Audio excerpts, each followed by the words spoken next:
But మీరు యండమూరి గారితో కూడా కలిసి పనిచేశారు కదా, చేశాను. Agnipravesam, Stuartpuram police station. మీ ఎక్స్పీరియన్స్ ఏంటండి? Why Yandamuri being a celebrated writer, అంతమంది కోటాను కోట్ల మంది పాఠకుల్ని ఉర్రూతులుగించిన ఒక సంచలన రచయిత, నవల రచయిత, డైరెక్టర్ గా ఎందుకండి ఫెయిల్ అయ్యారు ఆయన? Do you have any special? నేను అనుకోవడం అనాలిసిస్, నవలా రచయితలు పర్టికులర్గా వీరేంద్రనాథ్ గారు, మళ్ళీ అది సరే ఆయన ఏ రోజు ట్రై చేశారు లేదో కూడా నాకు తెలియదు. వీరేంద్రనాథ్ గారిలో అద్భుతమైన ఒక కొత్త రైటర్ ఉన్నాడు. ఆ రోజుల్లో నుంచి ఈ రోజు దాకా గొప్ప రైటర్ ఉన్నాడు. ఎద్దనపూడి అనే ఆవిడ ఏలుతుంటే కోడూరి కౌశలదేవి, ఎద్దనపూడి ఇట్లా అందరూ లేడీసే ఏలుతున్న రోజుల్లో ఒక మగ రైటర్కి వచ్చి తన పైపు అందరూ తిరిగి చూసేలా ఒక దశాబ్దం ఏలటం అనేది నాట్ ఏ జోక్. నేను చెప్పాక డబ్బు చదివి 2 దశాబ్దాలు 3 దశాబ్దాలు ఇప్పటికైనా ఆయన తర్వాత అంత పెద్ద పేరు నవల రైటర్ ఎవరు రాలేదు. Yandamuri is a glamour king in novel.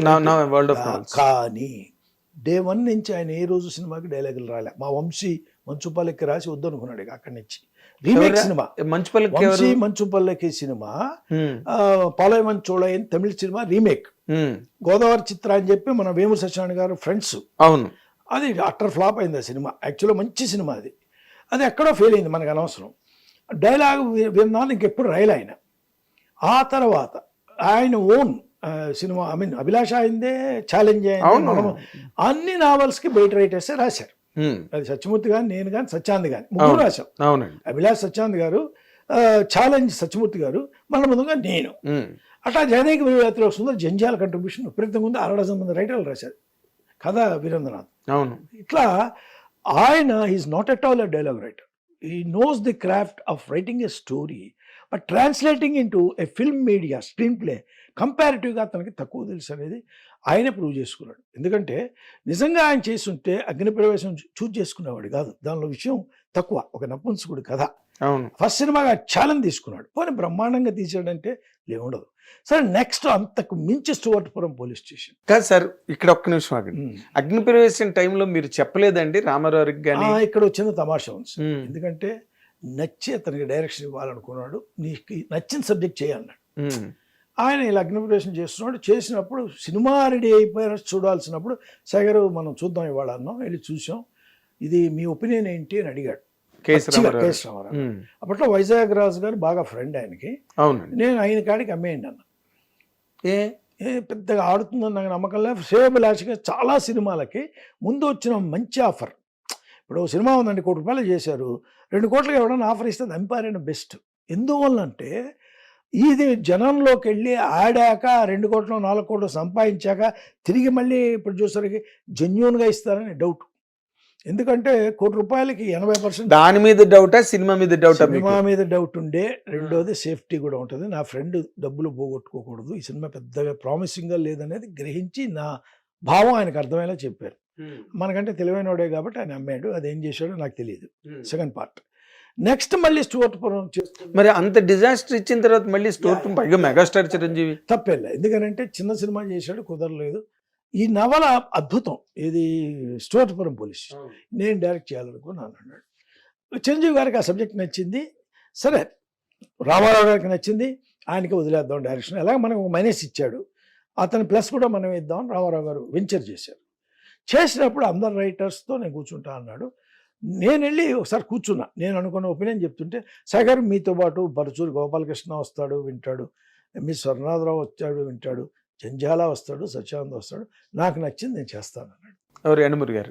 హాయిగా చెప్పాడు. తప్పేంలే. ఆ కన్విక్షన్ లేకపోతే అసలు ఎవరు పెడితే వాళ్ళు కష్టం, అంతే కదా. సో నాకు అర్థమైంది ఏంటంటే, ఆయన డెఫినెట్గా స్క్రీన్ ప్లే పెద్దగా డైలాగ్ రాయలేడు కాబట్టి అందరితో డైలాగ్ రాస్తున్నా కామ్గున్నాడు. ఎందుకంటే is to command a great respect. ఏ తక్కువలే, ఎక్కడ ఎవరు వద్దల్లా. కానీ డైలాగ్ నేను రాయలేననే దూరంగా ఉన్నాడు. ఆ క్లారిటీ వచ్చేసాక స్క్రీన్ ప్లే నేను చేయలేననే వాళ్ళకి గొప్ప చెప్పాడు. వాళ్ళు చెప్తే ఓకే అనేవాడు, నో అనేవాడు. కూడా షూటింగ్కి త్రూఅవుట్ ఉండేవాడు. పైగా ఎవరు? వీరేంద్రనాథే ఉండేవాడు. కానీ ఏ రోజు వేలు పెట్టేవాడు కాదు. బాగా రాసినట్టే తీయించేవాడు. So getting it done is different, and doing is different. When he is supposed to do that, he couldn't do that. That clearly shows that he is not successful. ఎంత తెలివైనవాడు అంటే సినిమా జోలికి రాకుండా హ్యాపీగా వెళ్ళి ఇప్పుడు విజయానికి 5 మెట్ల నుంచి కౌన్సిలింగ్ అదరగొడుతున్నాడు ఆ పుస్తకాలు ఇస్తున్నారు. అది ఓకే, మనం సినిమా కంటెంట్ గా మాట్లాడితే సినిమాకైతే మాత్రం ఆయన సక్సెస్ కాలేకపోయాడు. కాలేదు. అవకాశాలు, పెద్ద బ్యానర్, అంతే అంతే.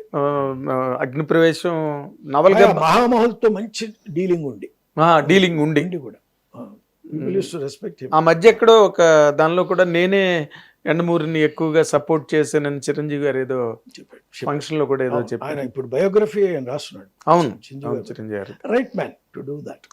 ఇంకా యండమూరి కన్నా ఏమంటారు, మరి అంత క్లోజ్ గా తిరిగిన వాళ్ళు తిరిగి I remember all those days. But ఆయన అది చెయ్యకపోయిండుంటే బాగుండేది. ఇప్పటికీ నేను ఫీల్ అయ్యేది, చేసి ఉండొచ్చు, కానీ should trust somebody writer screen play చేయడానికి, డైలాగ్ రాయడానికి సిన్సియర్ గా వాళ్ళకు ఒక నమ్మకం కలిగించు, నువ్వు రాసింది ఆయన తీస్తాడని. అండ్ డైరెక్టర్ గా బాగా తీసాడు ఆయన స్టోర్ లేదు అని మీకు అనిపించింది? అగ్ని ప్రవేశం అనిపించలా, చోటుపురం కూడా అనిపిస్తుంది. ఫ్రాంక్లీ చెప్పాలంటే చోటుపురం కన్నా లోక్ సింగ్ ఉన్నాడు కాబట్టి చేశాడు. అగ్ని ప్రవేశం కూడా ఉన్నాడు మంచి కెమెరామెన్, కానీ వాళ్ళకి ఆ ఫ్రీడమ్ ఇవ్వాలి. ఇతను కూడా అది ఏది జరిగినా కూడా ఇంప్రెసివ్ గా లేదు. ఏదో something result has missed. He can do better than that as a writer అనేది నాకు నమ్మకం. నవలా రచయితగా లేదు, కథకుడిగా ఒక అదే ఇక్కడ సక్సెస్ఫుల్, అక్కడ ఫెయిల్యూర్. అలా దాన్ని ఒప్పుకుంటారా? అంతేలే, ఒప్పుకుంటారా? ఫెయిల్యూర్ అంటే కాదు, చీలేపోయాడు 2 సార్లు. అదే తర్వాత మీరు తర్వాత మీకు ఉన్న ఈ ప్రయాణంలో కె. విశ్వనాథ్ గారితో కూడా మీరు చాలా మంచి సినిమాలు చేశారు ఏమండి? అవును. ఒక శంకరాభరణం, ఒక సాగర సంగమం, ఒక స్వాతిముత్యం, ఒక సిరివెన్నెల, స్వర్ణకమలం, శృతిలయలు, స్వయం కృషి అంటే ఆయన సినిమాలు చెప్తున్నా. శృతిలయలు, సూత్రధారులు, ఇలా గనక మనం తీసుకుని మొదలెట్టామనుకోండి. బట్ లాటర్ స్టేజ్లో ఆయన సక్సెస్ స్ప్రీ మిస్ అయ్యి హీ స్టార్టెడ్ రిపీటింగ్ హిమ్సెల్ఫ్. ఒక స్టేజ్ ఎక్కి గురువు గారు చచ్చిపోవడం, లేకపోతే సంగీతం, లేకపోతే నాట్యం, ఇలాగా ఆయన ఒక సీతామహాలక్ష్మి మర్చిపోయారు, ఒక సిరిసిరిమ మర్చిపోయారు, ఒక జీవన్జ్యోతి మర్చిపోయారు. అలాంటి సినిమాల వైపు మళ్ళీ పోలేదండి ఆయన. రాటన్ అవ్వలేదా లాస్ట్ ఫిల్మ్స్లో? ఎందుకంటే మీరు అన్న లిస్టులో శుభ సంకల్పం అని సినిమా చేశారు బాలు గారితో, తను యాక్ట్ చేసి మంచి సినిమా, పెద్ద హిట్ అది. శుభ సంకల్పం ఓకే, పెద్ద హిట్. శుభ సంకల్పం తర్వాత ఆయన చేసే సినిమాల్లో ఫెయిల్యూర్ అంటే ఫ్రాంక్గా చెప్పాలంటే శుభప్రదమే లాస్ట్, తర్వాత ఏం చేయలేదు. అవును, శుభ సంకల్పం, శుభప్రదం 2 కూడా హరగోపాలే ప్రొడ్యూసర్. శుభ సంకల్పం సూపర్ డూపర్ హిట్. శుభప్రదం పెద్దగా లేదు, అది కొత్త హీరోతో చేయాల్సింది, నరేష్తో చేశాడు. హీరోయిన్ అన్న కొత్త అమ్మాయి కాకుండా నోన్ అమ్మాయి అయితే బాగుండేది, అది ఉల్టా అయింది. నేను చేశాను సినిమాకి. అవును, నాకు తెలుసు. కాబట్టి ఆ ఒక్కటే మిస్ అయ్యాడు. కానీ ఆయన నాకు విడిగా చెప్పిన కథలు ఏ రోజు నేను ప్రపంచాన్ని చెప్పలేము, అద్భుతాలు. ఎందుకు మీరు కళాకారుడు అని ఒక కథ స్టేజ్ వెనకాతల ప్రసవిస్తుంది తల్లి, వాడు కళాకారుడు అవుతాడు, దాసనారాయణ చాలా ఉన్నాయి. నేను ఇవాళ ఎందుకు చెప్పలేనంటే ఆన్ కెమెరా 100కి 100 రూపాయలు అది తప్పది. ఒక రైటర్ అది మనం చెప్పేయడం బయట, అది ఎవరో ఒకరు ఇన్స్పైర్ అయ్యి రాసినా కూడా అది నేను చేసిన క్రైమ్ అవుతుంది. అందుకని చెప్పట్లే. కానీ what ever you have told ఒక 90% కరెక్ట్. లాస్ట్లో ఆయన రిపీట్ చేసుకున్నాడా? అది లేదండి. ఆయన దగ్గర ఉన్నంత నావల్టీ, ఆయన దగ్గర ఉన్నంత ఫ్రెష్నెస్. 2 ఎగ్జాంపుల్స్ చెప్తా. ఒక లీడింగ్ హీరో, కమర్షియల్ హీరో కమల్ని పెట్టుకుని ఎవడైనా ముందు కట్టుకోవడం చేత కాదు, ఉత్తి అస్సలు అమాయకుడు, మెంటల్లీ రిటార్డెడ్ అని ఆలోచించరు. తన మీద దానికి దమ్ము లేకపోతే. అవును, కమల్ హాసన్ కూడా పారిపోయాడంట కదా, నేను చేయలేని ఇదని. వినండి, రెండోది ఆ పక్కన హీరోయిన్ కూడా ఒక వీడియో విత్ ఎ చైల్డ్, గ్లామరస్గా బ్రహ్మాండంగా ఛాలెంజ్లు ఇవన్నీ చేస్తూ రాధిక అద్భుతమైన దొంగ మొగుడు అభిలాష చేస్తూ ఆ అమ్మాయిని బ్లాక్ టికెట్లు అమ్మాయి అమ్మాయిగా చేసి అట్లా అంతా సరదా చేస్తున్న అమ్మాయిని video with child white sari, అది కూడా పెద్ద 4-5 ఏళ్ల కుర్రోడు. ఎవడు ఆలోచించడు, ఏ డైరెక్టర్ కూడా never dares to venture. Hats off to Edidaraju, hats off to Viswanath. అంత డిఫరెంట్గా నిజంగా. అలాగే చంద్రమోహన్ అంటే నేను ఏడిది నాగేశ్వరరావుకి ఎక్కువ మార్కులు వేస్తానండి, మీరేమనుకుంటారు? లేకపోతే శంకరాభరణం ఎవరు అటెంప్ట్ చేయరు. అవునవును, ఇంపాసిబుల్. ఎవరు తీస్తారండి శంకరాభరణం? ఎవరిని ఇంపాసిబుల్. ఆ విషయాల్లో 100కి 100 రూపాయలు కరెక్ట్. ఏడిది నాగేశ్వరరావుకి hats off sir. Movies moguls business అన్నాను, ఒక దమ్ అన్నది ఇక్కడ ఉండాలి, అవును కాదు. వాడికి ఆ టేస్ట్, స్టైలు, ఒక మొండితనం ఉంటే తప్ప అపూర్వమైన చిత్రాలు నిర్మించడం కష్టం. సినిమాలు నిర్మించవచ్చు, సక్సెస్ రావచ్చు, కానీ శంకరాభరణాలు సాగర సంగమాలు రావు. వండర్స్ కదా. శంకరాభరణం అటు 50 ఏళ్ళు ఇటు 50 ఏళ్ళు చూస్తే ఇంకోటి చెప్పండి, ఇంకోటి చెప్పలేము. సినిమా అంటే శంకరాభరణం. అంతే. సాగర సంగమం, స్వాతి ముత్యం ఆన్సర్ ఇది. ఇంకోటి ఎవడన్నా అంతకు మించి తీశాడు ఒక్కడ చూపించండి. అవును, ఇంపాసిబుల్. సౌత్ నుంచి ఆస్కార్ కి నేషనల్ నామినేట్ అయిన సినిమా కదా. అవును, మా దగ్గర ఉన్నాయి సర్టిఫికేట్స్ ఇప్పటికీ. మా దగ్గర ఉన్నాయి. It is nominated from Asia. వదిలేండి, నేషనల్ లెవెల్లో ఒక స్వాతి ముత్యం, శంకరాభరణం, సాగర్ సంగమానికి ఆన్సర్ ఇది ఇప్పటి వరకు. మామూలుగా ఇప్పుడు అద్భుతం, అసలు గొప్ప గొప్ప డైరెక్టర్లు ఉన్నారు కాదను. హిందీలో కూడా అద్భుతాలు చేశాడు. నవరంగ్ లాంటి సినిమా కూడా చూసాం మనం. శాంతారాం గారు గొప్ప డైరెక్టర్, విశ్వనాథ్ గారికి ఇన్స్పిరేషన్ ఆయన. కానీ ఇవాళ ఆ సినిమాలు ఈ సినిమాలు వరుసగా చూసుకుంటే ఇవి ఏ రకంగా తగ్గవు. ఇంతకు మించి ఎవరైనా కొత్త డైరెక్టర్ చేశాడంటే భలే ఉంది అనిపించేది. వెయిటింగ్ ఇంకా రాలా. కరెక్ట్, చెప్పలేము. కరెక్ట్, బాగా చెప్పారు. Really well set, well set. అదే కొన్ని పాపులర్ నోషన్స్. చిన్న విషయం చెప్పనా, చిన్న ఎగ్జాంపుల్ చెప్తా. ఒక శంకరాభరణానికి మేము ప్రశంసాపత్రం రాయాలి విశ్వనాథ్ గారి కంటే, నేను జంజాల ఉన్నప్పుడు ఏం జరుగుతుందని పామురావు రూమ్లోకి వచ్చాడు. నేను, ఎవరు, మన వేటుడు గారు. నేను అసిస్టెంట్గా పనిచేసేవాడు జంజాల గారికి. బాలు గారు, చక్రవర్తి గారు ఉన్నారు. వేటుడు గారు లోపలికి వచ్చారు. అప్పుడు బాలు గారు చెప్పారు, ఏం లేదయ్యా సుందరయ్య అంటారు. అవును, నాకు తెలుసు. మన విజయ టాకీస్ లో వెంకట్రావు ఒప్పుకున్నాడు, పెట్టుకోమన్నాడు శ్రీలక్ష్మి పిక్చర్స్ వెంకట్రావు. అక్కడ మేము కళాభారత్ తరఫున ఇట్లా చేస్తున్నాం అని జంజాల గారు చెప్పారు. బాలు గారు ఎక్స్ప్లెయిన్ చేశారు. వెంకట్రావు ఒప్పుకున్నాడు అంటే వీళ్ళు కళాభారత్ తరఫున గురువుగారి సన్మానం. నాయన ఎవరు అంటే సాయినాథ్ కళాభారత్ తరఫున ఇతను నిర్వహిస్తూ అందరి దగ్గర కలుస్తూ కోఆర్డినేట్ చేస్తున్నాడు. అంటే సాయినాథ్ నువ్వు రేపు రా, సన్మాన పత్రం నాది అన్నాడు.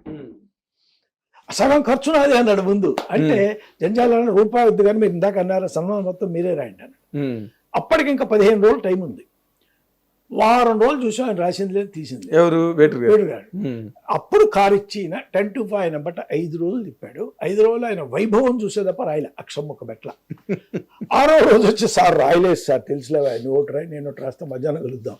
మధ్యాహ్నం కలవంగానే మీకు చక్ర వాడు తెలుసు కాడు, పాణిగాడు తెలుసు. వెళ్ళి ఏమా ఇది ఇంతది రాయడానికి ఎంత కావాలంటే రాశారుగా ఇక్కడ అంటే, అది కాదు వీటిని కూడా ట్రై చేసి నాకు ఇవన్నీ కుదరావు, 6 గంటలు పడుతుంది రాయడానికి, నువ్వు ఇప్పుడు ఇది ఇచ్చి ఎంత రాశాక మళ్ళీ ఇంకోటి తెస్తావేంటి అన్నాడు. అది లేదు, ఎన్ని గంటలు పడుతుంది? 6 గంటలు. 6 గంటలు నువ్వు మెయిల్ ఉంది 8ంటికి కానీ మధ్యాహ్నం 2ంటికి అవుతుంది, 10ంటికి ఇస్తా 4కి ఇస్తా. సరే నీ ఇష్టం అని 10 గంటలకి వెళ్ళండి వాడికి అన్న. ఇచ్చేసేయండి, రేపు మార్నింగ్ మేము మధ్యాహ్నం 2ంటికి అయిపోయింది, తీసుకెళ్ళి వాడికి ఇచ్చేసేయండి. రేపు మధ్యాహ్నం ఇవాళ వేరే పనులు ఉన్నాయి, మధ్యాహ్నం 4కి రా, సశమిషలు వేయకు అన్నాడు. వెళ్ళిపోయా. నెక్స్ట్ డే మార్నింగ్ 10ంటికి నేను ఊరుకోవచ్చుగా, గురుగారి ఇంటికి వెళ్ళాను. ఆయన అప్పుడే టవల్ కట్టుకొని స్నానం చేసి వచ్చాడు. ఏమిటా నిన్న రాలేదు అన్నాడు. సరే ఏంటంటే రాసుకో అన్నాడు. టేప్ రికార్డర్ ఉందా, ఉంది ఆన్ చేసుకో అన్నాడు. టేప్ రికార్డర్ సాయం చేసి ఉంది, ఆన్ చేసి ఆయన ఇంట్లో ప్లగ్ పెట్టా. ఒక్క నిమిషంలో ఆయన మాట్లాడాడు, ఏం మాట్లాడాడు అది రికార్డు కాల. చూస్తే రికార్డు కాల. సార్ ఇదంటే అది లూజ్ ప్లగ్ అయ్యా, నీ దగ్గర బ్యాటరీ లేవా అన్నాడు. ఉన్నాయండి, నేను కొత్త బ్యాటరీ లేచి పెట్టి ఆన్ చేస్తే ఆంధ్ర కళాసాగర సముద్భూత కళాకమల మధులిక మధుర గీతిక పరాగ పరవశులైన మీకు మీ మణిగణానికి ఉల్లోలితమైన ఉప్పెనమెల పొంగు స్వాతిశయంతో చెప్తున్నా స్వాగతం, సుస్వాగతం. శివ పరమశివ అష్ట కష్టాలు పడ్డ భగీరథుడు ఉత్తరాదికే గంగను తెచ్చాడయ్యా, రసగంగను దక్షిణాదికి ప్రవహింపజేసిన ఖ్యాతి నీది విశ్వనాథ. అనర్గళంగా చెప్పాడు. నేను బట్టి కొట్టిన తర్వాత నాకు షాక్ అయిపోయా. ఇది రికార్డ్ చేసి తీసుకెళ్ళాడు. దేనికి వెళ్ళి ఏమయ్యా వీటి కుదరదు సగం రాసా కాదయ్యారు, సగం రాసా కుదరదు, నువ్వు ఇది సస్పెండ్ అయిపో. అమ్మ అసలు ఎలాగయ్యా అని ఎక్కడికి అంటే జంజాల గారికి నువ్వు అంటూ లాక్కునేటట్టున్నాడు. ఆంధ్ర కళాసాగర సముద్భూత కళాకమల మధులిక రాశారు వీటి గారు వాడికి రే మూసుకున్నది చెయ్యి. You don't believe, tape recorder on చేస్తే వాళ్ళలో కళాకారుడు ఉన్నాడు పానీలో. ఏవి రాశాడు రససాయి, నువ్వు ముందు ఆ ఫ్రేమ్ కట్టేవాడు కూర్చుకో అంటే నేను పాది బజార్కి వెళ్ళా, ఈ రాసి ఇచ్చాక ఆడు ఎంతసేపు ఫ్రేమ్ కట్టాలో అది తీసుకొని నైట్ మెయిల్ ఎక్కాలి. వాడి దగ్గరికి వెళ్ళి ఆయన 4కి ఇస్తాడు అంటే 6 అని చెప్పు, 6కి ఇస్తాడు, 7 గంటలకి ఇవ్వాలంటే అలా ముడియా సార్ 2 hours ఆవు అన్నాడు. ఈ 4:30కి ఇచ్చాడు, వాడు 5:30కి ఇచ్చాడు, 8ంటికి వెళ్ళాలి. ఆ పత్రం ఎంత పెద్దది, అద్భుతం. ఎందుకంటే మహానుభావుడు. అదేలేండి, మంచి ఇన్సిడెంట్ ఇది, మామూలు ఇన్సిడెంట్. ఏదైనా కూడా చాలా మంచి కంటెంట్, చాలా ఒక ఇమోషనల్ గా, చాలా డిలైట్ఫుల్ గా చెప్పారండి. Thank you really it's a feast for our thank you sir lovely viewers of Thank you. Our hit TV. Thank you sir చాలా థ్యాంక్స్. ఇది ఈ గొప్ప రచయిత, ఈ గొప్ప కథకుడు, ఈ గొప్ప వక్త, మంచి సంభాషి, మంచి మంచి మాటలు మనకి చెప్పి చాలా అంటే గుర్తుంచుకోవాల్సిన చాలా సంఘటనల్ని ఈ రోజున ఆయన ఇక్కడ మన హిట్ టీవీలో కూర్చుని నెమరు వేసుకున్నారు. It's all for the delight of the hit TV viewers. Watch and enjoy. Thank you very much.